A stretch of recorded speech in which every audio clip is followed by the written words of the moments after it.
de l'orange à l'intérieur de votre canard. Donc c'est une façon de revisiter le canard à l'orange. Pour ce cours de cuisine moléculaire, des instituteurs et professeurs ont pris la place des élèves. Ils sont venus assister à ce stage pour apprendre à revisiter les classiques culinaires à l'aide de la physique et de la chimie.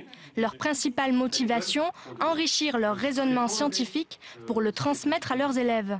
Ça permet vraiment d'utiliser le bon vocabulaire, les bons mots scientifiques qui seront en adéquation après avec ce qu'on doit appliquer dans les programmes. Bien qu'elle nécessite de la précision, la cuisine moléculaire permet de jouer avec les textures en utilisant différents instruments ou ingrédients. Compliquée, la cuisine moléculaire, pas si l'on se fie à ses travaux pratiques.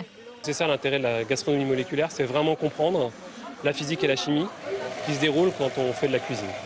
Créer une émulsion et observer au microscope les gouttelettes de lipides mélangées avec le jaune d'œuf est un jeu d'enfant. On va continuer à émulsionner le jaune avec le fouet et on devrait voir si les gouttelettes de lipides elles sont organisées différemment ou pas. L'image des sciences aujourd'hui reste assez élitiste, semble inaccessible pour la plupart. Il faut être très très doué en mathématiques par exemple.